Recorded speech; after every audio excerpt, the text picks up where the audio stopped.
வணக்கம் அன்பர்களே, இது தகவல் சாளரம். நான் உங்கள் பிச்சை முத்து. தகவல் சாளரம் வழங்கும் போர்களின் பிடியில் பூமியின் மடி. முதல் உலகப் போரின் முக்கியமான வரலாற்றை கூறும் தொடராக இதோ வருகின்றது இந்த தொடரின் இன்றைய காணொளி.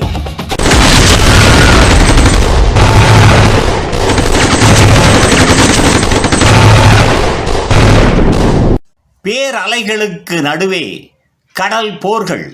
Race to the sea. 1914 அக்டோபர். மார்ன் அதிசயத்திற்கு பிறகு ஐரோப்பாவின் வரைபடம் புதிய விகிதத்தில் மாறத் தொடங்கியது. ஜெர்மனியும் அதன் கூட்டணி நாடுகளும் இன்னும் ஒரே இலக்கு வைத்திருந்தன: எதிரியின் பக்கவாட்டு வழியை மூடி அடைக்க வேண்டும். இதுதான் வரலாற்றில் கடலை புரட்டிய போர்கள். ரேஸ் டு த சீ என்று அழைக்கப்பட்டது. ஆனால் பெயருக்கு மட்டுமே கடலில் போர். உண்மையில் போர் நடந்தது நிலத்திலும் மண்ணிலும் மற்றும் வீரர்களின் இரத்தத்திலும். வடக்கு நோக்கி பாய்ந்த இராணுவம். கடலை எட்டும் வரை தொடர்ந்த ஓட்டம். மார்ன் போருக்கு பிறகு இரு தரப்பும் புரிந்து கொண்டன, முன்புறத்தில் வெற்றி பெற முடியாது. அதனால் அவர்கள் வடக்கே மேலும் வடக்கே ஓடிக்கொண்டே இருந்தனர். பிரிட்டிஷ் படைகள், பிரான்ஸ் படைகள், ஜெர்மன் படைகள் அனைவரும் ஒரே முயற்சி: எதிரியின் பக்கவாட்டு பகுதி திறந்திருக்க கூடாது. இதனால் எண்ணற்ற சிறிய போர்களும் முடிவற்ற மோதல்களும் நடந்து கொண்டே இருந்தன. கடலுக்கு ஓட்டம், ஆனால் கடலில் அல்ல, மண் குழிகளில். ரேஸ் டு த சீ என்ற வார்த்தை ஐரோப்பிய மக்கள் மத்தியில் ஒரு பெரும் மாயையை உருவாக்கியது. ஆனால் உண்மையில் இது கடலை அடைவதற்கான ஓட்டம் அல்ல, இது பக்கவாட்டு இடத்தை மூடுவதற்கான குருதியின் ஓட்டம். ஜெர்மனி, பிரிட்டன், பிரான்ஸ் படைகளை அச்சுறுத்தும் வகையில் கடற்கரையை அடைய முயன்றனர். அதே நேரத்தில் கூட்டணிகள் ஜெர்மனியின் நகர்வை தடுக்க வடக்கே அவர்களையும் பின்தொடர்ந்தனர். மழையும் மண்ணும். போரின் முகத்தை மாற்றிய இயற்கை. அக்டோபர் மாதத்தின் ஈரமான குளிர் ஐரோப்பாவை மூடியது. படைகள் நகரும் ஒவ்வொரு அடியும் மண்ணில் சிக்கிக் கொண்டன. குதிரைகள், பீரங்கிகள், வண்டிகள் சிக்கி தத்தளித்தன. நிலம்தான் முதலில் இந்த போரில் எதிர்த்து போராடியது. போரின் இருண்ட மாற்றம். பதுங்குகுழி போர் தொடங்கியது.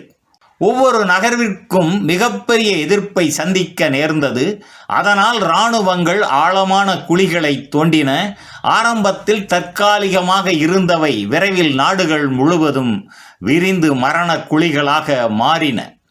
இந்த கடலுக்கு ஓட்ட போரானது ஒரு புதிய யுகத்தை உருவாக்கியது. ட்ரெஞ்ச் வார்ஃபேர் என்பது முதல் உலகப் போரின் முக்கிய மைல்கல்லாக மாறிப்போனது. பெல்ஜியத்தின் இறுதி முயற்சி. ஷெர் ஆற்றின் அதிர்ச்சி செயல். பெல்ஜிய படைகள் ஜெர்மன் படைகளை நிறுத்த ஒரு தீவிர முடிவை எடுத்தன. அவர்கள் ஷெர் ஆற்றின் மதகுகளை திறந்து முழு பகுதியையும் நீரால் மூழ்கடித்தனர். அந்த நீர்ப்பெருக்கு ஜெர்மன் முன்னேற்றத்தை பல கிலோமீட்டர் தூரம் தள்ளி நிறுத்தியது. முழு ஐரோப்பாவும் இந்த துணிச்சலை பாராட்டியது. யிப்ரஸ் மரணத்தின் வாசல் திறந்த நகரம். வடக்கே நகர்ந்த இந்த எல்லை மோதல்கள் இறுதியில் வரலாற்றின் கொடூர நிலையை அடைந்தன. அதுதான் யிப்ரஸ்.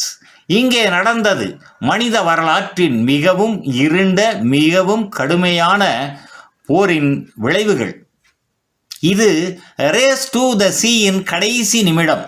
அடுத்து முழு மேற்கு பகுதியும் ஒரே நீண்ட பதுங்கு குழிகளாக மாறியது. கடலுக்கு ஓட்டம், ஆனால் முடிவு மண்ணில் மரணம்.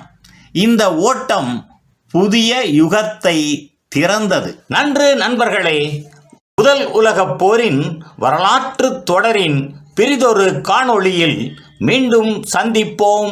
நன்றி, வணக்கம்.